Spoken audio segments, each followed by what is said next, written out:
Welcome to the lecture on Newton's method for estimating roots. So Newton's method is an iterative process. An iterative process is a repetitive calculation where the next step is defined in terms of the previous step. So we can use Newton's method to approximate the zeros of a function when it is difficult or impossible to calculate them explicitly. This method uses tangent lines to the function f of x, so the first derivative comes into play when finding the slope of the tangent line. So this is why we place Newton's method in the section where we talk about applications of the first derivative. So Newton's method is used when we want to find the root of a function and we can't find it another way explicitly. And this can come up with functions that are hard to solve when you set them equal to 0. So first, we make an initial guess where the root might be, and we call that x0. And then we go up to the graph, and we find the tangent line to the graph at x is equal to x0. And then we find where the tangent line intersects the x-axis, and we call that x1, and we've completed one iteration. So x1 is our new estimate of the root. And then we do the process again. We go up to the graph, we find the tangent line, and we find where the tangent line intersects the x-axis, and we've got a new estimate, x2, and it should be closer to the actual root. So we continue the process until our steps get closer and closer and closer together. So you might have got an x4 equal to 0.2513265,123, and then an x5 equal to a very close number which differs only by maybe that much. All right, and then we stop and we say we've found the root, and our estimate is then rounded to a designating number of places. All right, so we continue the process until we converge. We call this converging on our estimated root. So next, let's develop the equation that we use for calculating these approximations. So the 2 points that we need to look at are this point here, x0, comma, f of x0, and this point here, which is x1, comma, 0. Y is 0 because it lies on the x-axis. So we can use those 2 points to find the slope of the tangent line.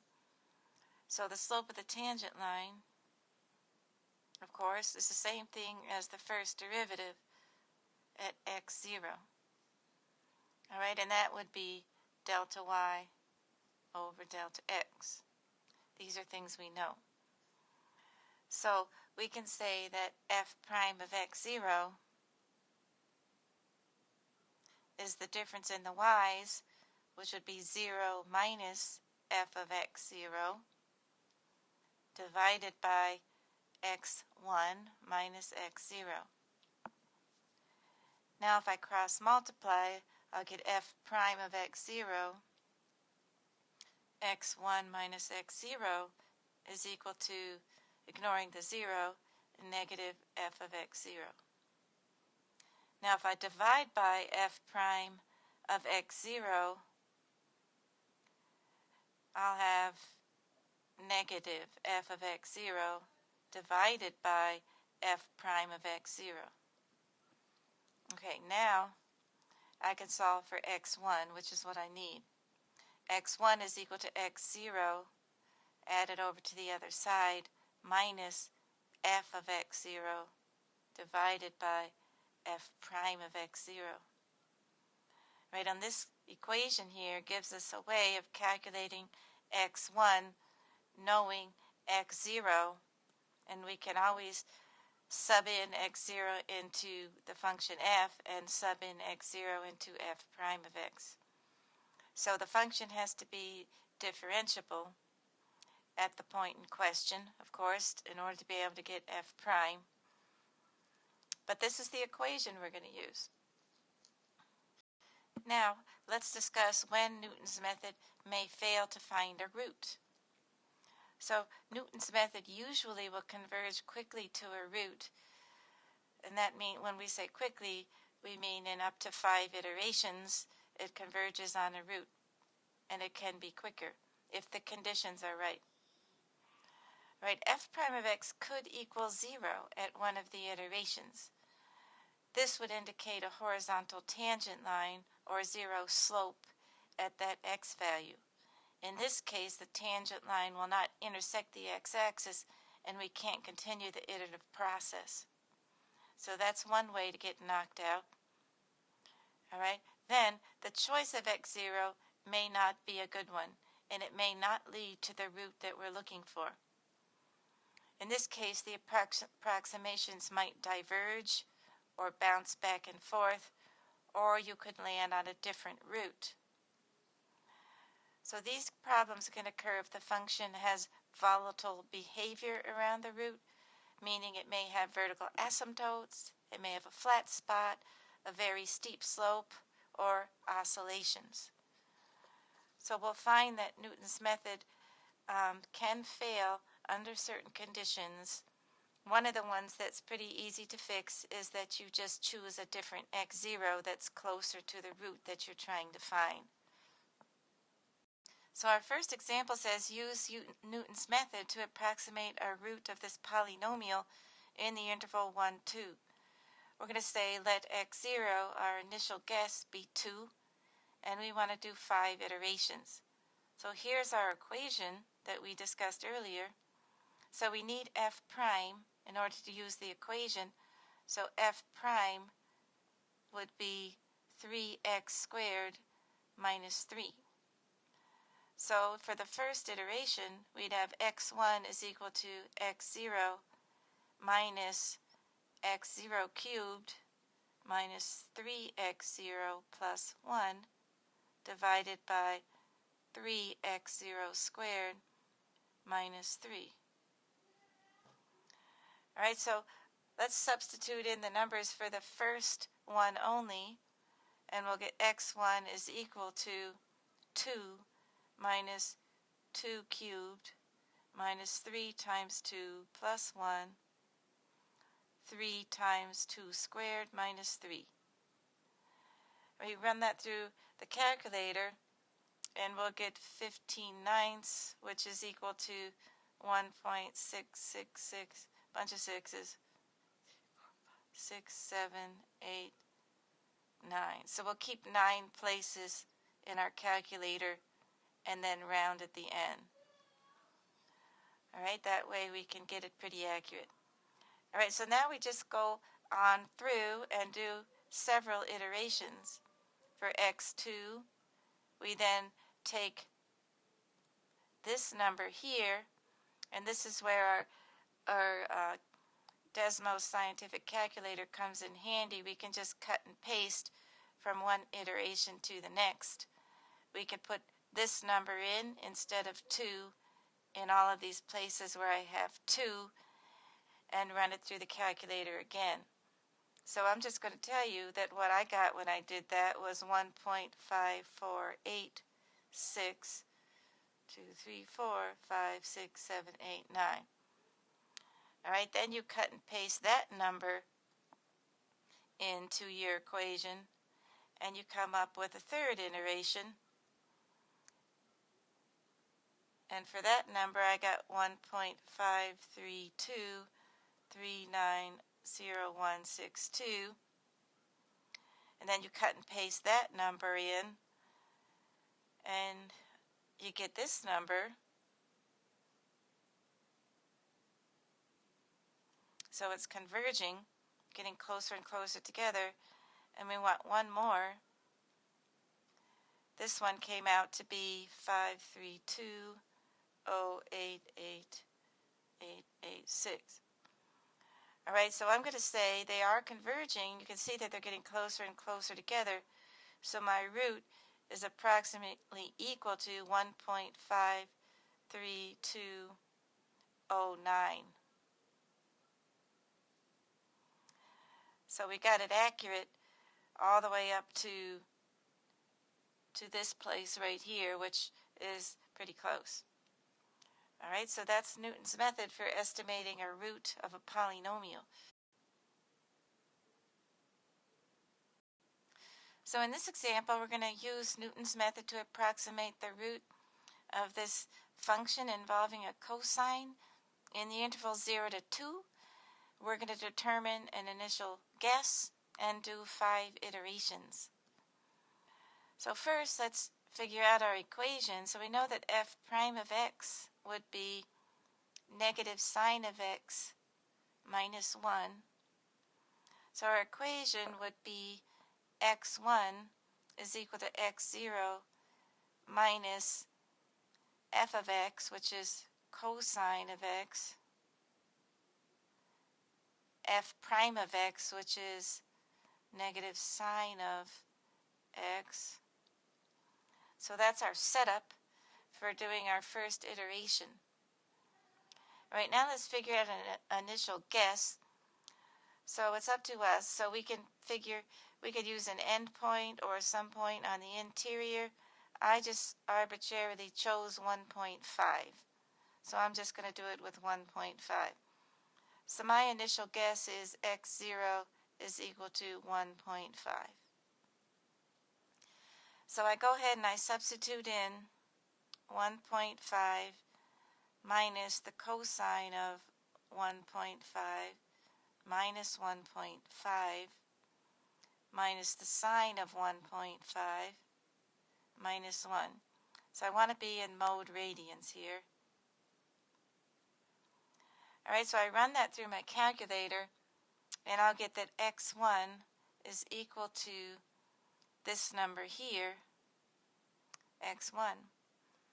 All right, and then I go ahead and I substitute that number wherever I have a 1.5 in my calculator. I replace it with this number, cut and paste, and then I'll get x2. And I can see that it's going down slightly, so it might be converging. Let's keep going. Let's do a couple more and see if we can get it closer. We got to do 5, it says. Okay, so I went ahead and ran through all the way up through x5, just cutting and pasting into my equation in Desmos, and it converged to this last number here. So I'm going to say my root, if I just say up to 5 decimal places, is 0.73909. So here's my root in the interval 0 to 2. So another way we can use Newton's method is for finding the location of a local max or a local minimum value, which means we're finding a critical value. A function has a critical value when you have a local max or a local min, and the value of the first derivative is 0 at a local max or a local min. So now we would be looking for the roots of the first derivative, the x values where the first derivative equals 0. So now the first derivative is our function. Newton's method now becomes the same equation, except instead of f of x, we're going to put f prime of x. Instead of f prime of x in the denominator, we're going to put f double prime of x. So once we converge on a root, we can check to see whether this root is an absolute max or an absolute min by using the second derivative test to determine whether we're concave up or concave down. So example 3 says use Newton's method to find the absolute minimum value of this function. We're going to determine the x value to 5 decimal places, and we're going to use the second derivative test to verify that we have a minimum.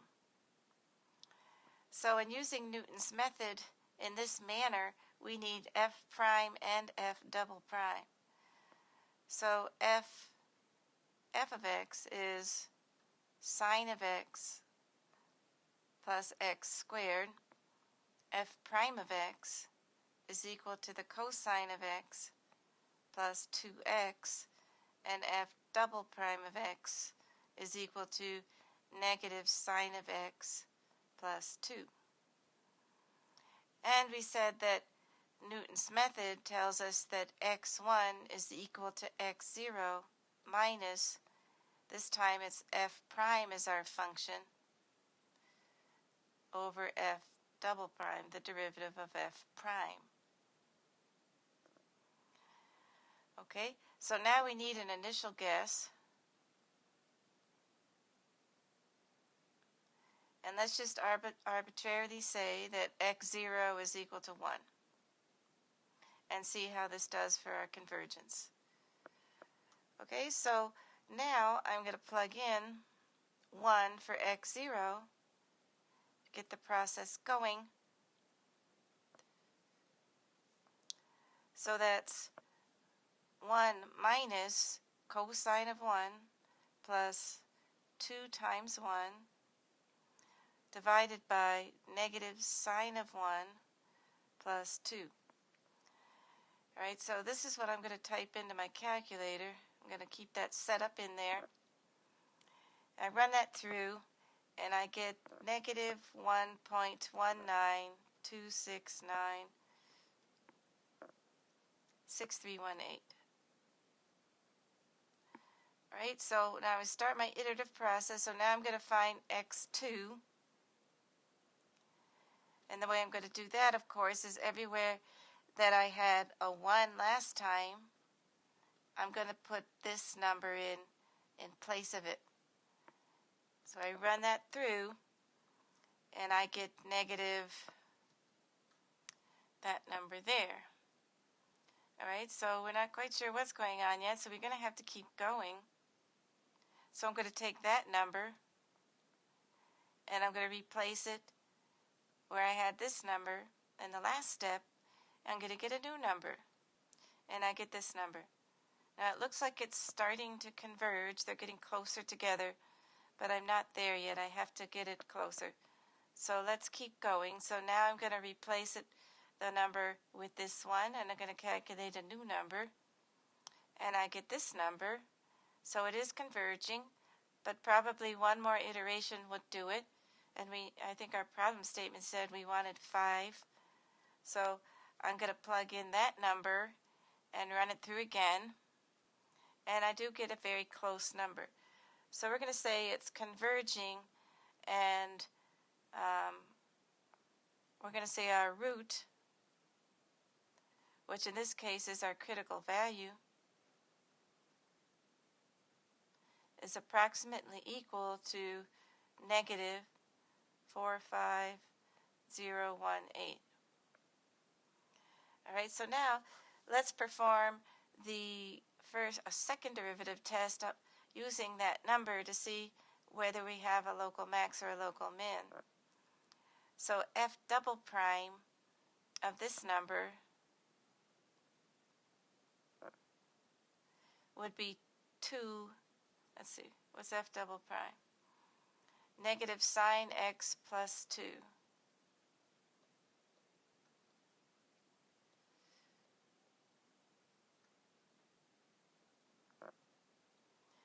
Alright, so I run that through the calculator, and I get 2.435. Alright, so that's positive. So that means we're concave up. So we have a local min. Alright, so if we wanted to plug that value into our original function to find out what the minimum value actually is, we would use sine of x plus x squared. So sine of negative 0.45018 plus x squared.